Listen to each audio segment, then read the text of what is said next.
dia hoje é bem extenso. Então, na aula anterior, né, nós vimos as propriedades dos anticorpos, né, das imunoglobulinas, vimos as classes das imunoglobulinas, que são as principais moléculas responsáveis pela imunidade humoral. Só que a imunidade humoral, ela atua com diversos mecanismos efetores. O que é um mecanismo efetor? É um mecanismo que realmente vai fazer com que a imunidade humoral funcione, tá? Entre esses mecanismos efetores, nós temos a neutralização de micro-organismos e toxinas, que também é realizada por anticorpos, a opsonização, que pode ser realizada tanto por anticorpos quanto por fragmentos do sistema complemento, a fagocitose, mediada por anticorpos, e o próprio sistema complemento, tá? Bom, então, esses mecanismos efetores da imunidade humoral, eles são muito eficazes no combate a bactérias extracelulares, fungos e até parasitas intracelulares obrigatórios, tá? As funções efetoras dos anticorpos incluem, além da neutralização e eliminação de micro-organismos e toxinas microbianas, também são atuantes em outros sistemas efetores, como a ativação de fagócitos e a ativação do sistema complemento. Então, muitas das vezes, as células fagocíticas, elas não reconhecem o próprio micro-organismo como como é que eu posso dizer, um estimulador para sofrer a fagocitose. Esse micro-organismo, ele precisa ser recoberto ou pelos próprios anticorpos, pelas próprias imunoglobulinas, de modo que a porção FC das imunoglobulinas ligadas aos anticorpos fiquem expostas, né, para que então esses fagócitos reconheçam essas porções para que ocorra a fagocitose. Ou então, proteínas do sistema complemento. Então, como eu havia falado, o sistema complemento, ele é constituído de uma série de proteínas plasmáticas que estão circulantes de forma inativa, e à medida que eles são ativados, essa ativação, ela promove uma quebra, ou melhor, a quebra da molécula é que vai gerar a ativação dessas proteínas inativas, e quando essas moléculas são quebradas, elas vão se ligando umas às outras, e uma das partes quando a molécula é quebrada, né, são duas partes que são liberadas, uma das partes vai se ligando uma à outra, e as moléculas que são, os fragmentos que são liberados, eles vão atuar em diversos outros mecanismos do sistema imunológico, inclusive o mecanismo da resposta inflamatória e a opsonização e a estimulação da fagocitose, ou opsonização. Vamos entender mais detalhadamente aqui. Bom, então nós já sabemos que os anticorpos são produzidos a partir da ativação do linfócito B, né, e da diferenciação em plasmócitos. E a partir daí, a partir dessa produção, eles sofrem migração através da corrente sanguínea para diversos órgãos, inclusive tecidos intersticiais e diversas regiões do corpo. O reconhecimento desses anticorpos, né, desses linfócitos, para que sejam ativados e se diferenciem em plasmócitos, eles sofrem ativação, após essa migração, né, eles sofrem ativação no baço, nos linfonodos e no tecido linfóide mucoso, para que então ocorra, né, a produção em massa desses anticorpos. E a fase efetora da imunidade humoral realizada por anticorpos é uma fase sistêmica. Por quê? Porque esses anticorpos, eles são encontrados em praticamente todos os tecidos e todo o organismo na tentativa, né, de eliminar esses micro-organismos que, dependendo do caso, né, podem estar alojados em diversos tecidos e órgãos do corpo, do hospedeiro, no caso. Então, nesse caso, esses anticorpos aqui, eles são amplamente distribuídos e por esse motivo, né, eles acabam permanecendo no organismo por um longo tempo, permanecendo junto com o organismo, formando uma imunidade duradoura, né, protegendo esse organismo durante um longo tempo, quer seja por vacinação ou quer seja por contato direto com a doença. Então, após a exposição, que pode acontecer por infecção ou pela vacinação, ocorre a ativação de linfócitos B inativos. Então, esses linfócitos B são chamados de linfócitos B naive, tá? Então, são aqueles linfócitos B que têm na sua superfície celular uma série de imunoglobulinas, né? Principalmente da classe IgM monomérica e da IgD, tá certo? De modo que essas imunoglobulinas, elas são, como eu já havia falado, elas são genéricas, né? Elas conseguem reconhecer uma ampla variedade de epítopos, de modo que quando elas se ligam a um epítopo de um anticorpo, de um antígeno, quando esses anticorpos da superfície do linfócito B naive se liga ao epítopo de um antígeno, o que ele vai acontecer? O que vai acontecer com esse linfócito? Ele vai sofrer mudanças na expressão gênica para que ele consiga produzir anticorpos que sejam exatamente idênticos àquele que vai bloquear aquele epítopo, tá? Então, isso é o que normalmente acontece, mas a gente aprendeu também lá na microbiologia, né, que pode acontecer de ocorrer a reação cruzada. Então, a reação cruzada é justamente isso, é devido à semelhança de um epítopo com outro, geralmente de vírus que são da mesma família, né, no mesmo grupo.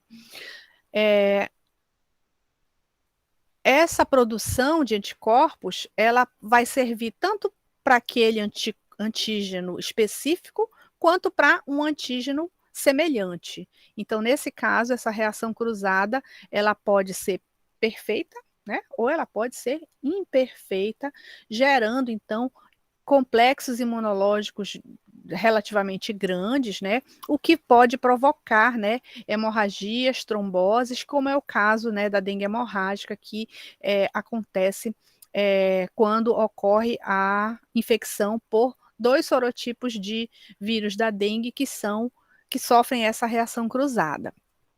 Então, nesse caso, os imunocomplexos eles podem servir para eliminar o micro-organismo, né, atuando como se fosse aquele anticorpo específico para ele, ou então ele pode provocar danos no organismo que acabou produzindo essa reação cruzada.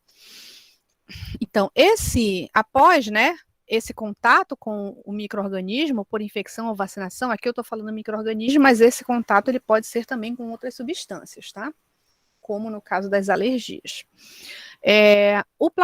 Esse linfócito B naive, ele se diferencia em plasmócito e célula de memória. A grande maioria, né, vai permanecer, vai se diferenciar em plasmócito para a produção imediata das imunoglobulinas, se for uma infecção primária IgM, e posteriormente a IgG, né, se já for uma infecção secundária, ele já tem a informação para a produção dessa IgG, então essa IgG ela é logo lançada também no organismo, para ajudar aquelas que já estavam circulantes, né? E uma parte dessas células se diferencia em célula de memória, né, que permanece na medula óssea como fonte de memória imunológica, como fonte de informação para produzir anticorpos já efetores. Então, as funções efetoras das imunoglobulinas, depois que elas são produzidas, né, e liberadas no plasma sanguíneo, vai ser mediada pelas funções constantes da cadeia FC. Né? Então, além do sítio de ligação, do bloqueio do sítio de ligação do anticorpo, do antígeno, a porção que fica livre, que é o fragmento cristalizável, ou fragmento constante, ele vai dizer o que essa imunoglobulina vai acarretar dentro dessa resposta imunológica. Então, diferentes isótipos da mesma classe de imunoglobulina podem conter funções efetoras diferentes. Então, mesmo imunoglobulinas da mesma classe, ou seja, diversos tipos ou isótipos de IgG podem gerar funções efetoras diferentes, assim como diversos tipos de IgE podem gerar funções efetoras diferentes, e é por isso também que cada pessoa também reage de forma diferente, né? Ah, eu tenho alergia à poeira, e fulano também tem alergia à poeira. Só que eu reajo espirrando e o fulano reage com uma reação inflamatória intensa de coceira, por exemplo. Então, cada indivíduo vai reagir de uma forma diferente, né? Por conta das formas diferentes que essas proteínas são produzidas. E essas reações também são produzidas de forma diferente. Então, no caso da IgG, a IgG, ela é uma imunoglobulina, como a gente já viu, né? A mais abundante, ela é também a imunoglobulina que é produzida em mais larga escala e é a que fica, né, durante o longo período da circulação sanguínea após o contato com o micro-organismo. Então, a função dela é realizar a opsonização de antígenos para a fagocitose por macrófagos e neutrófilos. Vou já explicar como é que isso acontece. A IgG também faz a ativação da via clássica do complemento. Então, o sistema complemento pode ser ativado através da imunoglobulina G. Ela também realiza a citotoxicidade celular mediada por célula, dependente de anticorpo, dirigida a células NK e macrófagos. Então, a citotoxicidade celular dependente de anticorpo é aquela onde o anticorpo que está ligado ao antígeno, tá?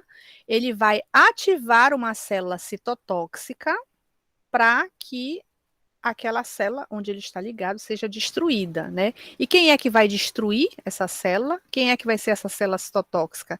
Células NK ou macrófagos, tá certo? A IgG também é responsável pela imunidade neonatal, né? Porque ela atravessa a barreira placentária. E ela é responsável também pela ativação de células B, pela inibição, desculpa, da ativação de células B por feedback. O que é inibição da ativação? Então, aquela célula B que foi ativada, aquela célula B naive, né, que foi ativada para se diferenciar em plasmócito e produzir muitos anticorpos, tá? Enquanto esses anticorpos estão atuando, né, em uma dessas funções aqui anteriores, esses anticorpos estão ativos. Quando muitos anticorpos são lançados na corrente sanguínea e eles já não encontram mais atividade, eles acabam criando, né, um mecanismo de retroalimentação ou um mecanismo de feedback. Então, o que acontece nesse caso? Devido à alta concentração, mais do que o necessário, né, de IgG plasmático, ele vai o quê? Inibir essa ativação de células B, fazendo então com que essas células B já cessem, né, a sua produção de IgG, e aí elas permanecem apenas como célula de memória, né, para caso haja uma segunda infecção. A IgM, ela é responsável pela ativação da via clássica do complemento também. Então, tanto a IgG quanto a IgM podem ativar a via clássica do complemento, e ela também é um receptor antigênico de linfócito B naive, no caso, a IgM monomérica.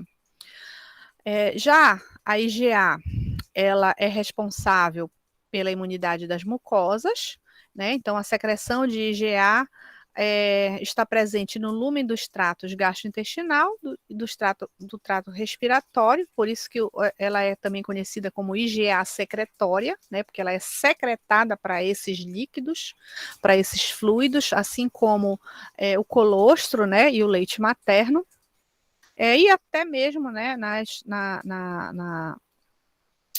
na secreção ocular, secreção nasal e outras mucosas secretórias. A IgE é responsável pela citotoxicidade mediada por célula dependente de anticorpo, dirigida a eosinófilos. Então, o que vai acontecer quando a IgE, né, estimular um eosinófilo. Então, eosinófilos também funcionam como células citotóxicas, só que a citotoxicidade deles é dirigida a quem? A parasitas intestinais, né? Então, eumintos e protozoários podem ser ativados por IgE, eosinófilos podem ser ativados por IgE na tentativa de destruição de parasitas intestinais, como eumintos e protozoários. Lembrando que os eumintos, né, são animais multicelulares, são metazoários, eles já conseguem ter uma dificuldade maior, né, de serem eliminados, até mesmo pelo muco intestinal, né? Mas a IgE, através da ativação de eosinófilos, ajuda, né, ajuda com que esses eosinófilos liberem os grânulos corticais, os grânulos citoplasmáticos, na tentativa de ajudar na eliminação desses agentes. E a IgE também é responsável pela desgranulação de mastócitos nas reações de hipersensibilidade imediata. Então, é por isso que a IgE está relacionada ou a infecções intestinais ou a reações alérgicas, né, por conta, né, da estimulação e da produção de substâncias inflamatórias, né, por esses mastócitos, que é o que acontece nas reações de hipersensibilidade. A IgD, ela funciona como receptor antigênico de linfócito B naive, juntamente com a IgM monomérica, né? Então, ele se encontra localizado principalmente na superfície desse linfócito B maduro.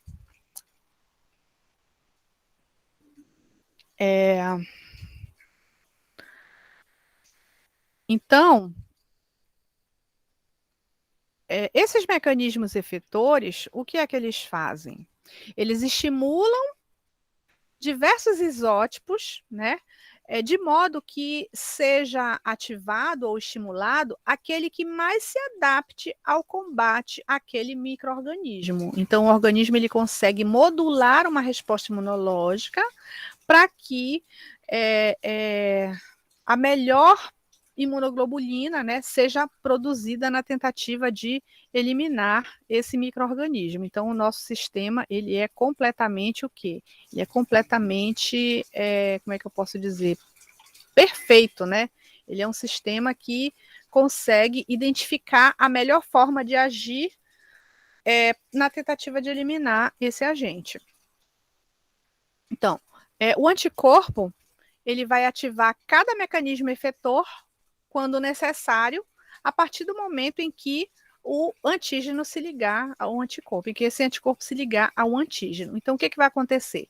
Vou explicar para vocês. Então, no caso aqui, eu tenho um indivíduo que é um antígeno, né? Que possui vários determinantes antigênicos, tá?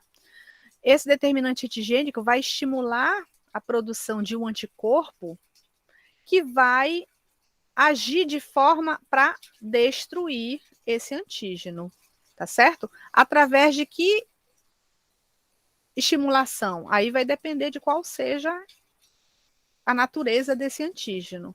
Por exemplo, se for uma bactéria, né? Bactéria, que é uma célula, né, contém membrana celular, ela vai estimular a produção de uma IgG, por exemplo, que possa ativar o sistema complemento para destruir a célula. Se for um euminto, vai estimular a produção da IgE, que vai ativar eosinófilos que vão liberar seus grânulos corticais para destruir esse euminto. Então, é tudo direcionado, é tudo orquestrado de modo a encontrar, né, o melhor mecanismo efetor para a eliminação desse agente. Então, aqui, um resumo, né, do que os anticorpos podem realizar no nosso organismo, né? Então, a partir do momento que uma célula B naive, né, inativa, ela reconhece um antígeno, ela reconhece um epítopo de um antígeno, né, de um micro-organismo, ela vai se diferenciar em plasmócito para a produção de diversos anticorpos, né, que são específicos para esse micro-organismo, e a partir daí esses anticorpos podem atuar em todas essas funções.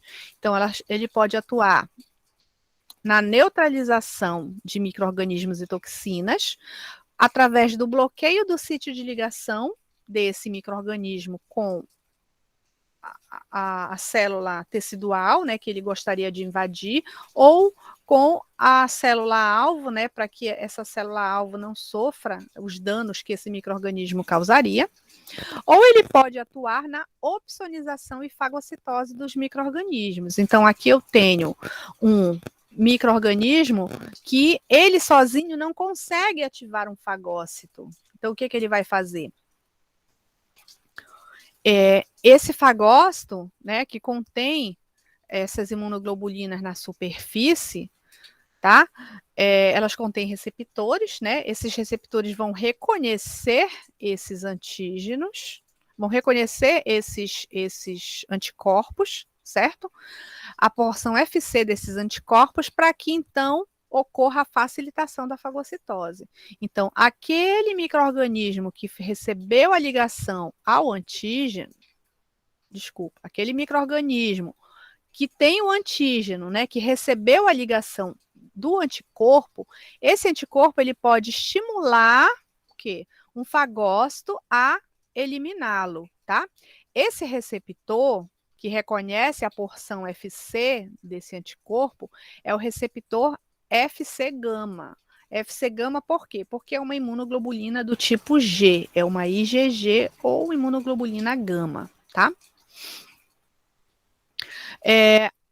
A célula NK, que é uma célula natural killer, né, assassina natural, ela também é estimulada, tá, a partir do reconhecimento da região FC, né, pelo mesmo receptor, um receptor FC gama. Só que nesse caso, eu tenho aqui uma célula infectada, olha só a célula, né, aqui eu tenho uma célula, e elas, dentro do citoplasma celular, eu tenho um micro-organismo. Então, esse micro-organismo, muito provavelmente, ele teve parte dos seus antígenos processados. Então, essa célula se tornou uma APC, que é uma célula apresentadora de antígeno. E ela vai expressar na sua superfície celular, olha só, o que tem aqui fora da célula? Tem epítopos desse antígeno, certo? Ela expressou esses epítopos desse antígeno, o anticorpo que foi produzido, né, vai se ligar a esse epítopo, que não está no micro-organismo, mas está na superfície celular, e a partir da ligação com o receptor da célula NK, o receptor FC gama, esse receptor ele vai reconhecer a porção FC desse anticorpo e vai liberar o quê? Olha só como a célula NK ela é cheia de pontinhos no próximo da membrana plasmática. Esses pontinhos representam grânulos corticais que contêm enzimas responsáveis pela desestabilização da membrana plasmática das células próximas. Então, quando ocorrer a desgranulação ou a liberação desses grânulos corticais, esses grânulos corticais eles vão destruir essa célula, criando poros na membrana celular, né? Por esse motivo, essas enzimas são denominadas genericamente de perforinas. Então, esses poros vão desestabilizar hidroeletrostaticamente essa célula infectada, provocando o quê? Uma citotoxicidade, certo? Só que essa citotoxicidade dependeu de quem para ser ativada? Do anticorpo. Então, por esse motivo, ela recebe o nome de citotoxicidade celular dependente de anticorpo, tá? É o mesmo processo que acontece direcionado ao eosinófilo. A diferença é que o eosinófilo, ele possui um outro receptor, né? O eosinófilo não possui o receptor FC gama, ele possui o receptor FC epsilon, né? Já que ele é um eosinófilo, e ele se liga a IgE, então é o receptor FC epsilon de alta afinidade. Então, o que acontece? Eu tenho aqui um verme, que é um um organismo multicelular, né, um euminto multicelular, que logicamente não consegue ser fagocitado por nenhum tipo de macrófago, nem neutrófilo, nem nenhuma célula fagocítica, até porque eles são maiores que a célula, né? Então, o que vai acontecer? Ele possui antígenos na sua superfície, esses antígenos vão estimular a produção de um anticorpo, esse anticorpo, ele vai se ligar, que no caso é um anticorpo da classe IgE, essa IgE vai recobrir a superfície do euminto, do verme, e vai ser reconhecido pelo eosinófilo. Por quê? Porque ele possui o receptor para IgE, que é o receptor Fc-epsilon, e a partir desse reconhecimento, esse eosinófilo, olha só, lembra do eosinófilo que ele tem a coloração diferenciada, né? Ele é vermelhinho, ele tem afinidade pela eosina, por isso que ele tem essa coloração diferenciada. Essa coloração se dá justamente pela grande quantidade de grânulos corticais direcionados aos eumintos. Então, notem que após o reconhecimento, né, desse receptor Fc-epsilon, ocorre a sinalização celular para que ele libere seus grânulos corticais. E aí, o que vai acontecer? A tentativa de destruir esse euminto. Então, foi uma citotoxicidade celular que foi estimulada por um anticorpo. Então, é uma citotoxicidade celular dependente de anticorpo. A diferença é que na célula NK é voltada para uma célula que está sendo parasitada e que no eosinófilo é voltado para um parasita intestinal, né, que geralmente é maior do que o próprio eosinófilo. Então, tanto relacionado a protozoários quanto relacionado a eumintos é o mesmo procedimento. Agora, os anticorpos, eles podem também estimular a ativação do complemento. Então, o sistema complemento, como eu já havia falado, né, para ele começar a atuar nas defesas, ele precisa ser ativado, e ele é ativado a partir do momento em que uma das vias de ativação do complemento, elas sinalizam, né, esse processo de ativação. Então, a ativação do complemento pelo anticorpo vai fazer com que essas proteínas elas comecem, né, a se ligar na superfície microbiana, tá? E a partir das outras etapas, né, de ligação dessas proteínas, ela pode gerar a lise de micro-organismos através da formação de um complexo poroso na superfície do micro-organismo, que é o complexo poli C9, gerando quase o mesmo mecanismo, né, da citotoxicidade celular, só que não existe essa liberação desses grânulos, e sim a formação desse complexo que cria poros na superfície microbiana para que ocorra, né, o desequilíbrio osmótico do micro-organismo. O sistema complemento, ele vai gerar uma série de subunidades que serão liberadas a partir da ativação sequencial dessas enzimas. Essas subunidades, elas podem recobrir também a superfície microbiana e estimular a fagocitose. Então, nesse caso aqui, é uma opsonização ou uma fagocitose, né, estimulada por fragmentos do sistema complemento. Então, o fragmento C3b é um fragmento que é liberado logo no início da ativação do complemento, e esse fragmento ele pode recobrir a superfície microbiana para estimular a fagocitose.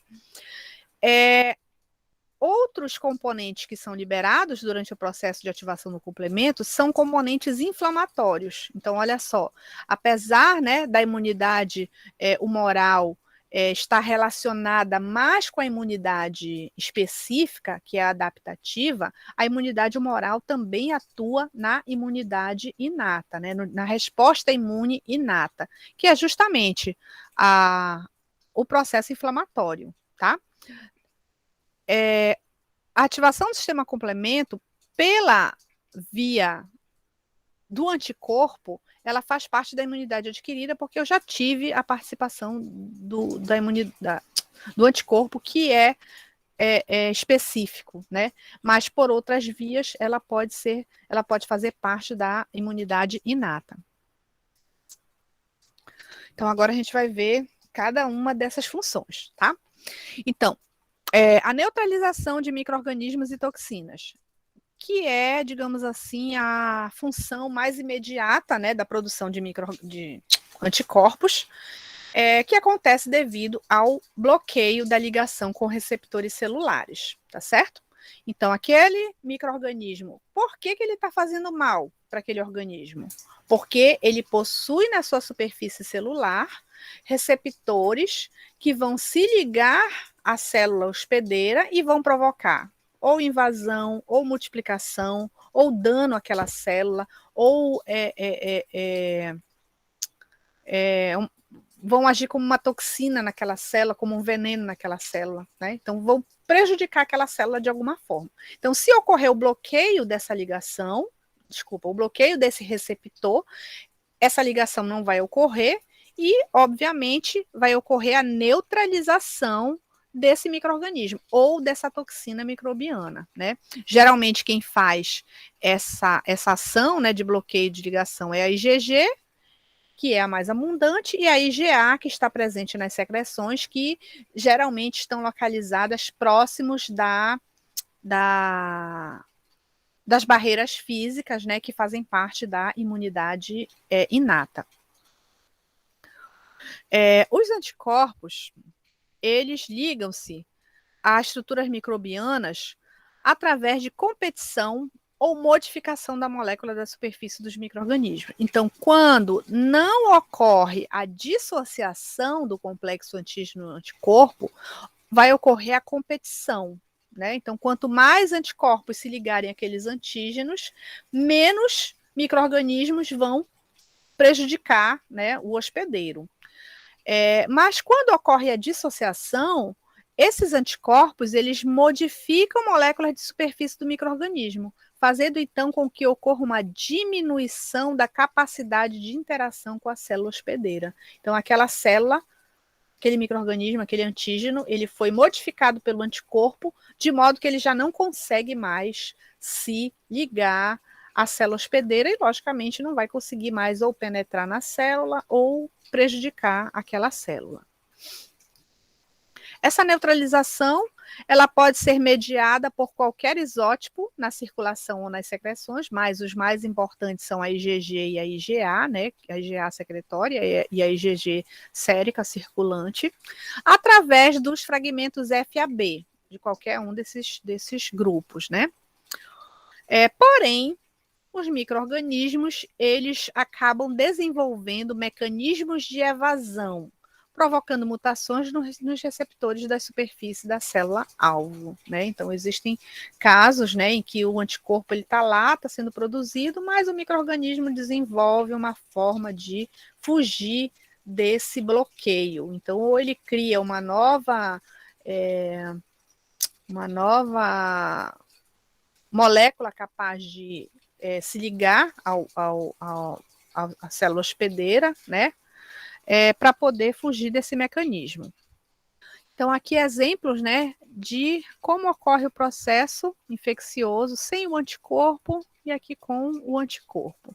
Então, aqui nessa primeira situação, né, ocorre infecção das células pelo organismo. Desculpa. Então, o micro-organismo, ele está localizado, né, num determinado local, ele entra em contato com o hospedeiro através das células epiteliais e ele consegue penetrar no tecido através de quê? De receptores, tá?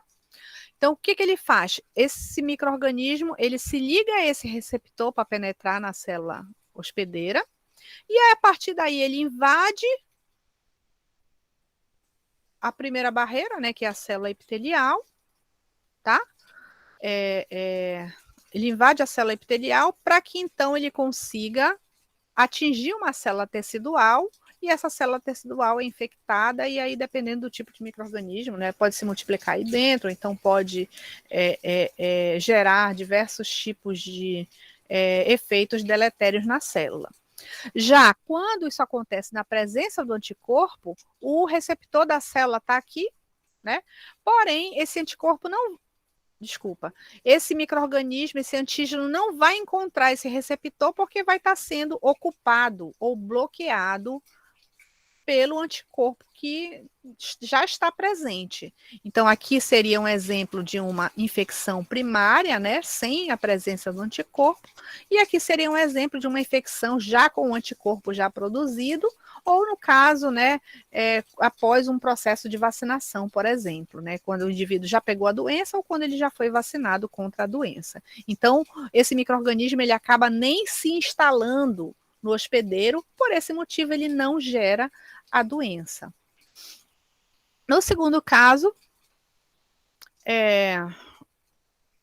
quando eu tenho a liberação do micro-organismo pela célula infectada e infecção de células adjacentes. Então, eu já tenho aqui uma célula tecidual infectada, tá? No caso aqui, principalmente daqueles vírus que realizam ciclos lisogênicos, né?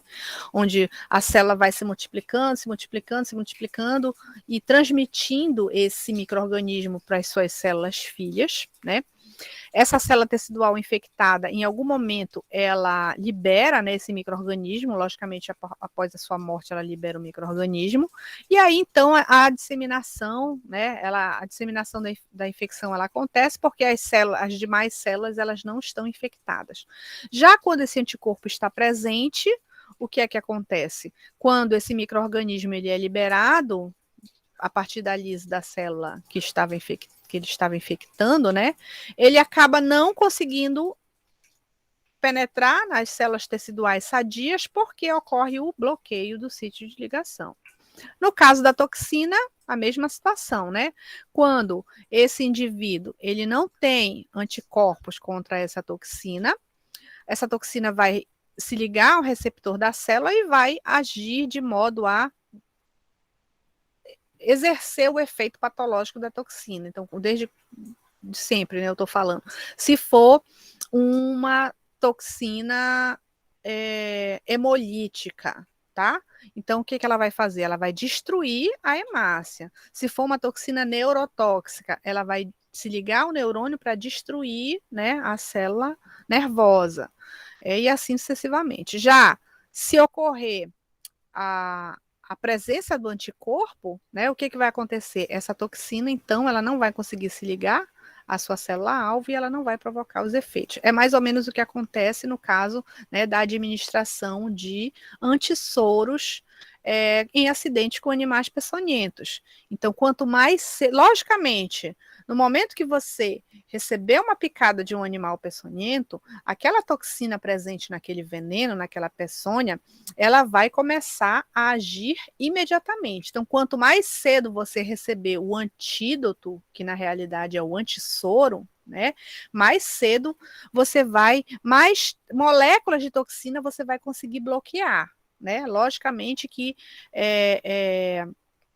de imediato já vai haver uma série de reações, né? Mas se você correr, né, para receber esse antissoro o mais rápido possível, essas reações elas não vão ser prejudiciais a nível sistêmico, né? Elas prejudicaram algumas células, né? Essas células, no caso, já vão sofrer esses efeitos, aí já não tem mais jeito, mas quanto mais cedo você receber esse antissoro, menos prejuízos gerais ao organismo você vai ter. Bom, agora em relação à opsonização e à fagocitose mediada por anticorpo. Então, a opsonização é o processo de facilitação da fagocitose. Esse processo acontece graças ao revestimento de partículas que favorecem a fagocitose, tá? Esse revestimento, essas partículas são chamadas de opsoninas. Então, aqui eu tenho, tá? Então, essa imagem aqui eu tenho um macrófago, tá? E aqui eu tenho um micro-organismo, que no caso aqui é uma bactéria, tá? Essa bactéria, ela possui vários antígenos, vários epítopos, e esses epítopos estimularam a produção de vários anticorpos. Só a bactéria sozinha não conseguiu ativar esse macrófago. Esse macrófago precisou de quê? Precisou reconhecer as porções FC desses anticorpos que recobriram esse micro-organismo, né? Para que ocorresse o quê? A fagocitose. Tá? Então, houve o quê? Uma estimulação da fagocitose, uma facilitação da fagocitose, devido a esse micro-organismo estar o quê? Recoberto por opsoninas. Nesse caso aqui, os anticorpos estão funcionando como opsoninas.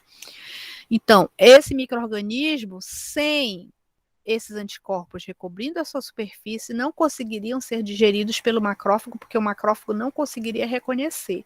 E o que o macrófago tem que ele consegue reconhecer essas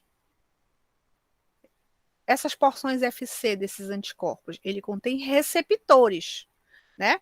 Receptores, no caso, se for uma IgG, receptores FC gama, para quê? Para se ligar a essas regiões FC da IgG e então ocorrer o englobamento e a digestão, né, através do vacúolo digestivo, a digestão dessa estrutura total, que no caso vem a ser um imunocomplexo, porque eu tenho uma bactéria totalmente recoberta por anticorpos IgG, certo? Então é esse o processo de opsonização que eu estou falando já desde de algumas aulas atrás, tá? Essa opsonização e fagocitose mediada por anticorpos pode acontecer quando a IgG recobre os micro-organismos, sendo que quando elas recobrem os micro-organismos, as porções FAB se ligam à membrana do micro-organismo, que vai ser o antígeno, né?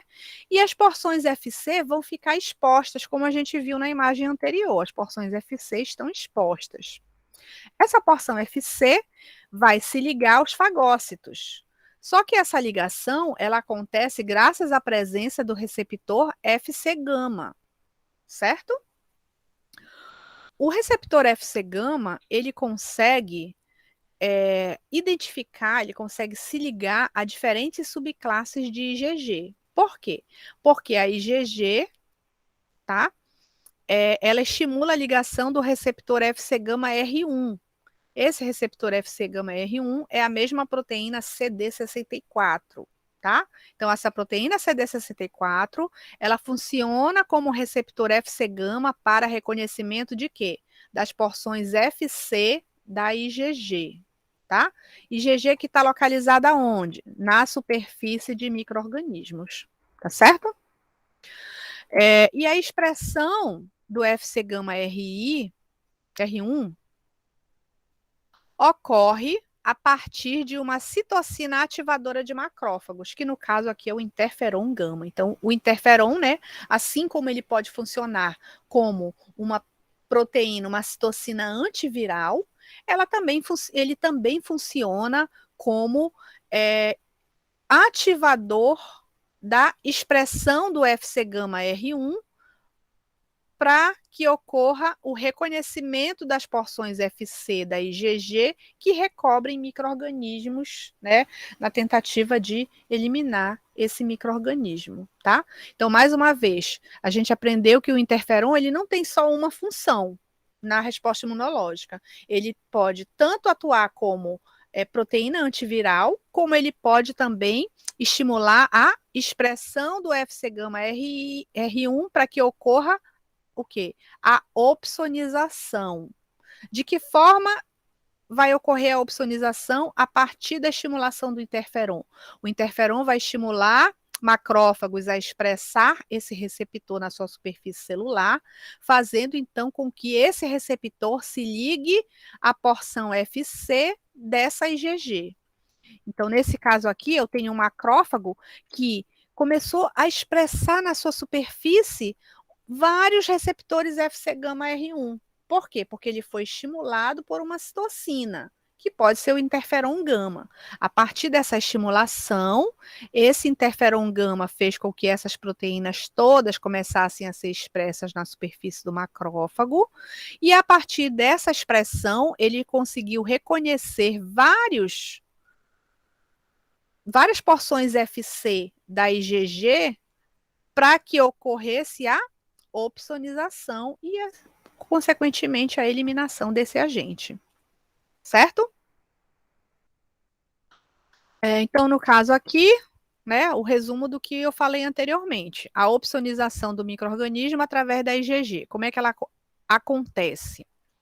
É quando essa opsonização ela é mediada por anticorpo. Então, eu tenho aqui um fagócito, tá? Que ele já tem, né, uma quantidade razoável de receptor Fc gama R1 na sua superfície e, paralelamente, o meu antígeno já estimulou a produção desse anticorpo, tá?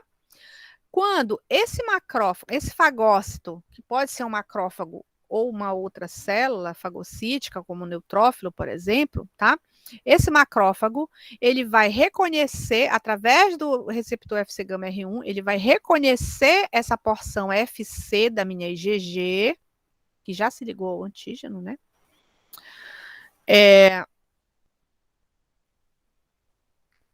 E a partir daí, essa ligação vai emitir sinais para que ative esse fagócito para a emissão dos pseudópodes, né? Lembrando, né, que esses pseudópodes, eles são controlados, né, pelos microtúbulos que se movimentam no citoplasma celular para que então ocorra esse englobamento. A partir daí, vai ocorrer a formação do vacúolo fagocítico, esse vacúolo vai liberar enzimas lisossomais para que ocorra a digestão e a destruição desse micro-organismo. E a partir daí, essas moléculas, né, presentes no micro-organismo vão ser utilizadas, né, no metabolismo celular, e uma parte que não for utilizada vai ser eliminada, né, através da plasmocitose.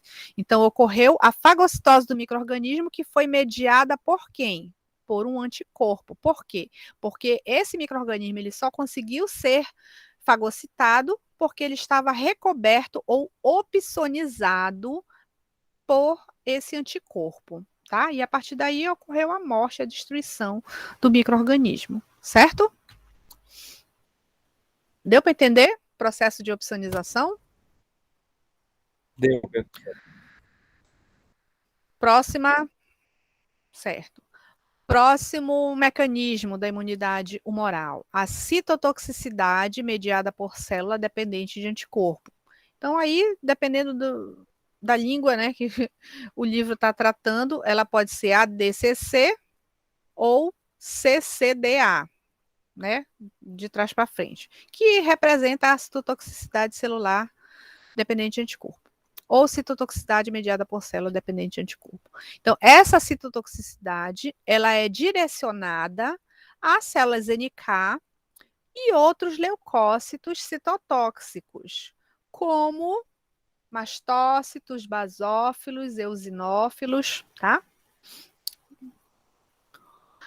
Então, nesse caso aqui, tanto células NK quanto outros leucócitos se ligam às células que estão recobertas por anticorpos, através do reconhecimento da porção Fc para a destruição da célula. Então, no caso aqui, a gente tem uma ligação que vai estimular a fagocitose, e nesse caso aqui, a gente vai ter a mesma ligação, só que ao invés de estimular a fagocitose, vai estimular a desgranulação dos grânulos corticais.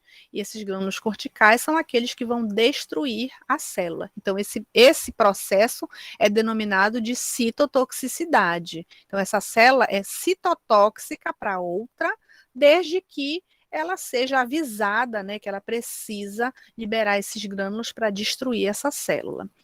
Então, na citotoxicidade celular dependente de anticorpo, a célula-alvo é recoberta por receptores de anticorpos, tá? Então, o receptor das células NK é o receptor Fc-γ-R3. E ele é um receptor de baixa afinidade e ele não se liga à IgG circulante. Ele só se liga à IgG que já está ligada, tá? Por isso que ele é de baixa afinidade. Então, lembrando aqui, os macrófagos ou células fagocíticas, né, fagócitos, possuem que tipo de receptor? Fc-γ-R1. Para qual IgG esse receptor ele vai se ligar?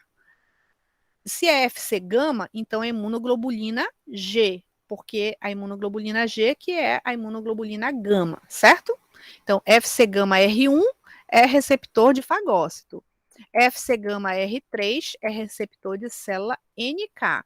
E já que é gama, vai se ligar também a IgG. Só que devido ser um receptor de baixa afinidade, ele não vai se ligar a IgG circulante, ele só vai se ligar a IgG que já está ligada a um antígeno, certo? Então, nesse caso aqui, eu tenho uma célula, que geralmente é uma célula infectada, tá? Essa célula, ela está expressando na sua superfície celular antígenos, certo? Antígenos no micro-organismo, tá? A partir dessa expressão, a IgG pode se ligar a esse antígeno e quando essa IgG, que não está solúvel, né? Ela não está circulante, ela está ligada. Quando essa IgG ligada for reconhecida por uma célula NK através do seu receptor Fc-γ-R3, que é um receptor de baixa afinidade, esse receptor, essa ligação entre a IgG ligada e o receptor Fc-γ-R3 vai emitir sinais químicos para essa célula, para que esses grânulos corticais sejam liberados, e com a liberação desses grânulos, a célula-alvo, que é essa célula aqui, recoberta, né, por micro-organismos e por imunoglobulina G e por IgG, esses grânulos corticais vão determinar a morte celular. Então, essa liberação desses grânulos corticais, essas enzimas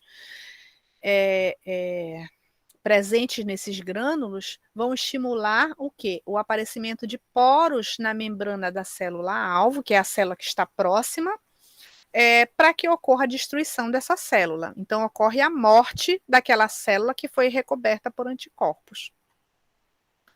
Já no caso da IgE, já no caso do defesa contra um euminto, que é um parasita grande, né, um parasita que não pode ser fagocitado, esse parasita ele vai possuir antígenos que vão ser reconhecidos pela IgE, pela imunoglobulina E, e a partir dessa ligação, o meu eosinófilo, que apresenta o receptor para IgE, qual é o receptor para IgE? É o receptor Fc-epsilon, R1. O receptor Fc-epsilon R1, ele vai se ligar a essa IgE. Normalmente a IgE ela não fica circulante, ela só é produzida quando ocorre uma infestação intestinal ou quando ocorre a reação alérgica, né? Então, esse receptor ele é de alta afinidade.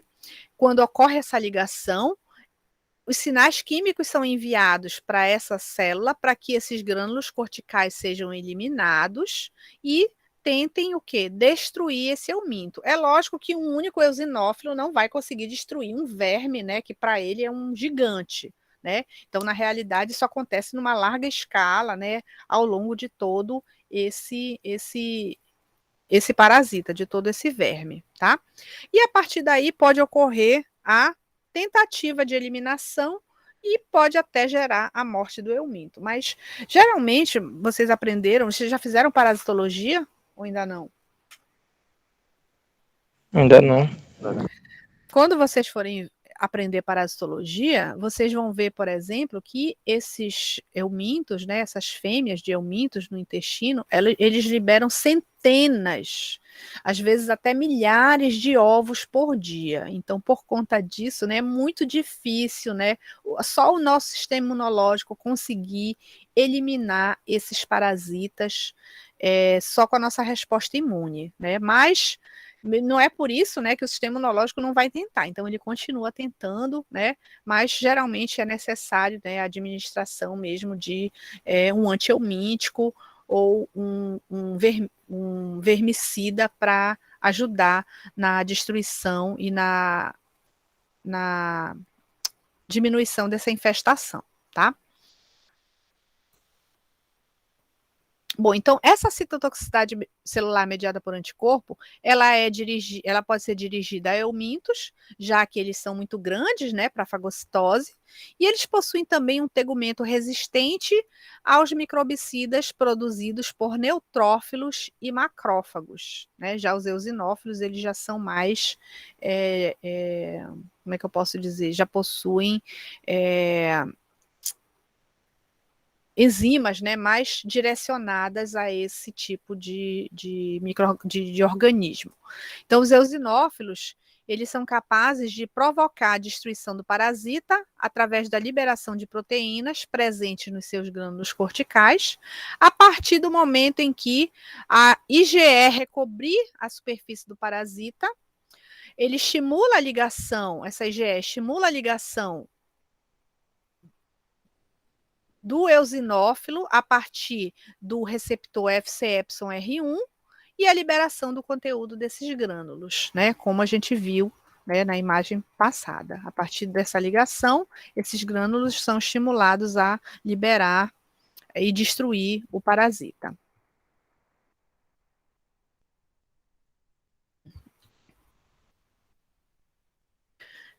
Então, nós temos também o sistema complemento, tá?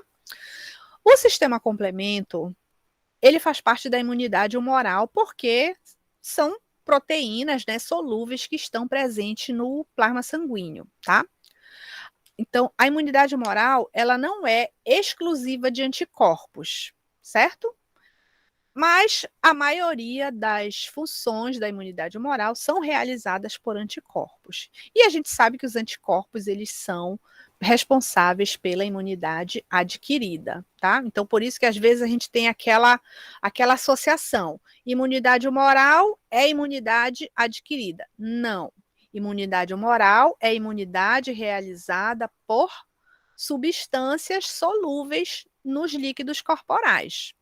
A grande maioria das reações da imunidade humoral são realizadas por anticorpos. Porém, o sistema complemento, apesar de fazer parte da imunidade humoral, ele responde na imunidade inata, certo? Responde na imunidade inata. Então, o sistema complemento, ele é o principal mecanismo efetor da imunidade inata. Da imunidade inata, tá?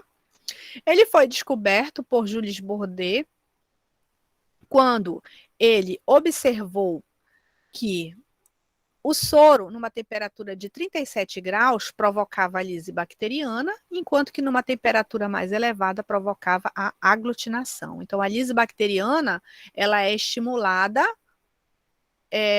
justamente pela ativação do sistema complemento, enquanto que a aglutinação, ela é estimulada pela reação antígeno-anticorpo. Então, mesmo numa temperatura que não é favorável ao anticorpo, né, ocorria a destruição da bactéria, né, e ele queria tentar descobrir como essa bactéria era destruída.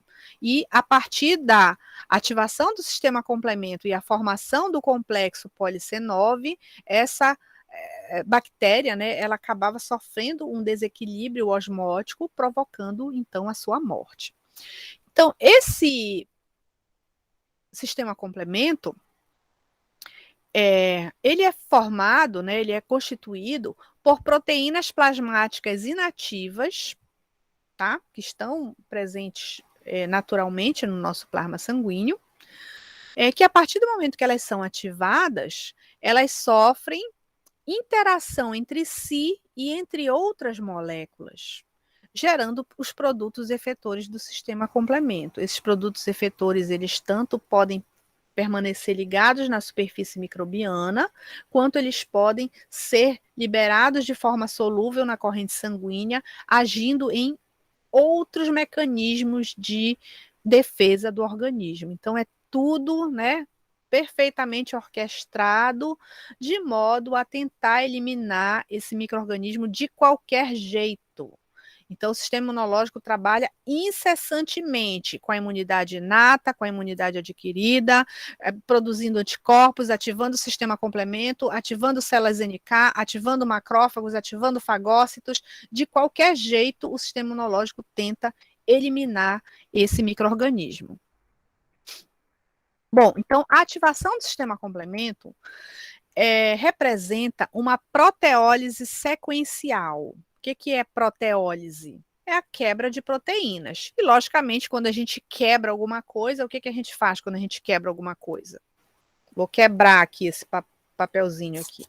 Quando a gente quebra alguma coisa, a gente divide, né? Ocorre o quê? A clivagem dessa proteína, tá? Então, a ativação do sistema complemento representa uma proteólise, ou seja, uma quebra proteica sequencial que geram enzimas com atividade proteolítica. Então, uma proteína, quando ela é quebrada, a proteína do sistema complemento, tá?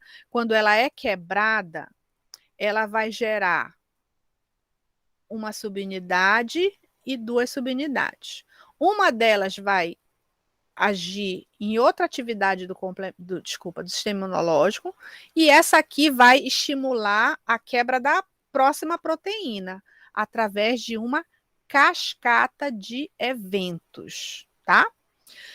Então, a partir do momento que ocorre a proteólise inicial, ela vai gerar enzimas com atividade proteolítica que vai estimular a quebra ou a proteólise da próxima proteína, tá bom?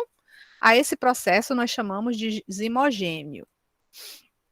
Então, a atividade sequencial do zimogênio, que é essa proteína de atividade proteolítica, ela vai gerar uma cascata enzimática. O que é uma cascata? É uma reação que acontece em sequência, certo? Então, primeiro é uma, depois é a próxima, depois a próxima, depois a próxima. Então, ocorre sempre em sequência. A ativação sequencial do zimogênio vai gerar uma cascata enzimática que vai culminar na geração de múltiplas moléculas na etapa seguinte. Olha só. Então, os produtos efetores, eles vão se ligar um ao outro de forma covalente, tá?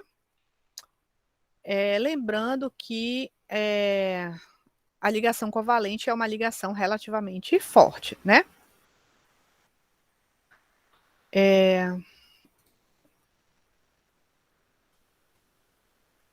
Então, esses produtos efetores que se ligam covalentemente à superfície microbiana vão ser ligados, né, a partir do momento da ativação, tá? Então, vão estar ligados de forma ativa. Sendo que na superfície das células do hospedeiro, das células próprias, né, do próprio hospedeiro, existem proteínas reguladoras que inibem a ativação do complemento, tá? Então, é quase como se fosse um mecanismo de autotolerância, né? Então, o sistema complemento, ele tolera as próprias células, as células do próprio organismo. Por quê? Porque existe proteínas reguladoras capazes de inibir a ativação do complemento. Então, o complemento ele não é ativado na superfície das células do próprio organismo. Ele é ativado somente na superfície microbiana, tá? Então, por que isso acontece? Porque na superfície das células microbianas não existem essas proteínas reguladoras. Tá? Então, esse sistema complemento, quando ele for ativado, ele vai começar a se ligar, né, na superfície microbiana para gerar a formação do complexo poliC9 para que ocorra a destruição da célula.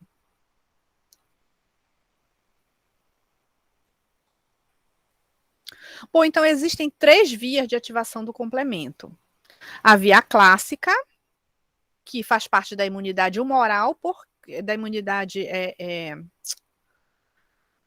adquirida, porque está relacionada com o anticorpo, né? A via alternativa, que faz parte da imunidade inata, e a via da lectina, que também faz parte da imunidade inata. E elas diferem na forma como elas são inicializadas, tá? A partir de qualquer uma dessas vias de ativação do complemento, serão gerados complexos enzimáticos capazes de clivar a proteína C3 do complemento. Então, o complexo enzimático para clivar C3 inativo, ele vai ser diferente nas 3 vias, tá certo? Então, A ativação do complemento se dá com a formação de um complexo enzimático para clivagem de C3. Clivagem, quando eu digo clivagem, eu quero dizer ativação, tá? Que são sinônimos nesse caso aqui. Então, a ativação da via do complemento vai gerar o quê? Um complexo enzimático capaz de clivar C3, ou capaz de ativar C3, que é a proteína inativa, é uma das proteínas inativas do complemento.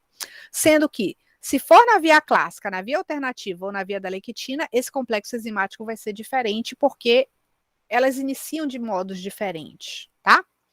Então, a proteólise do C3 vai gerar dois produtos biologicamente ativos, C3A e C3B, né? Que vai gerar um complexo proteico. Então, C3B vai se ligar à superfície microbiana, ou então a outras proteínas do complemento, quando se ligar à superfície microbiana, recobrindo totalmente a superfície microbiana, vai funcionar como opsonina, ou então ela vai se ligar a outras proteínas do complemento para dar continuidade às etapas tardias da ativação do sistema complemento, que culmina na formação do poli-C9.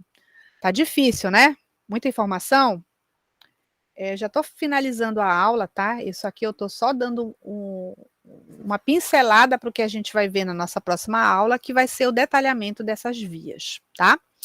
Então, aqui eu tenho a superfície microbiana e eu tenho a proteína C3 inativa, certo? Na proteína C3 inativa, ela está circulante lá normalmente no nosso organismo, né? Quando não existe uma infecção. Quando existe infecção, essa proteína C3, ela precisa ser ativada, e ela pode ser ativada pela via alternativa ou pela via clássica. Na via clássica ocorre a participação do anticorpo, tá? Esse anticorpo vai ativar C1, vai ativar C4, C2, para poder ativar C3 novamente, ou então, esse C3, devido a esse micro-organismo não ter proteínas reguladoras, ele vai se ligar na superfície microbiana, tá? Quando ele se ligar, ele vai ser ativado. Quando ele é ativado, ele libera duas subunidades, C3b e C3a. Olha, foi ativado, liberou duas subunidades, C3b e C3a, tá? Que vai estimular a proteólise da próxima proteína, que é a proteína B. Desculpa, que é o fator B. O fator B, quando for ativado, ele vai liberar duas subunidades. A subunidade BB e a subunidade BA. A subunidade BA vai ser liberada, a subunidade BB vai permanecer ligada ao C3B, tá? E esse C3B BB, ele vai poder ativar as outras moléculas de C3 inativas para gerar as etapas tardias do complemento. Já na via clássica, ocorre a participação do anticorpo, o anticorpo vai estimular a quebra de C4, C4 vai liberar duas subunidades, C4A e C4B, C4A vai ser liberado, C4B vai ficar ligado ao complexo, né? C4B, quando ativo, né? Ele vai clivar C2, C2 vai liberar duas subunidades, C2A e C2B, sendo que o C2B vai ser liberado e o C2A vai permanecer ligado, e vai gerar o complexo C4B2A. Esse complexo C4B2A vai ser capaz de clivar C3 inativo, tá? Falei um monte, né? Um monte de coisa que vocês provavelmente não devem ter entendido muito bem, mas eu prometo para vocês que vocês vão entender muito bem todos esses processos de vias de ativação do complemento, tanto a via alternativa quanto a via clássica, porque no final, tanto faz a via alternativa ou a via clássica, ou a via da lectina, que é a terceira via, tá? Elas vão gerar o mesmo resultado, tá? Já são 22h01. Como eu falei, isso aqui foi só a introdução da nossa próxima, da continuidade dessa aula, né? Como eu falei, é uma aula muito longa, então essa aula geralmente eu não vejo em uma única aula, geralmente eu vejo em 2 ou 3 aulas. Então,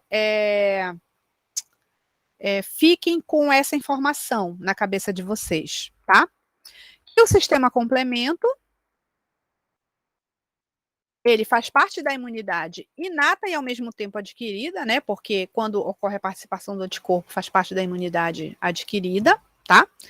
Ele é constituído de proteínas que precisam ser ativadas em sequência. Cada forma com que essa proteína vai ser ativada, ela vai gerar sequências diferentes e proteínas diferentes, cascatas diferentes de ativação, tá? E fiquem também com a informação que essas células, esse sistema complemento, ele precisa ser ativado com o objetivo de gerar o quê?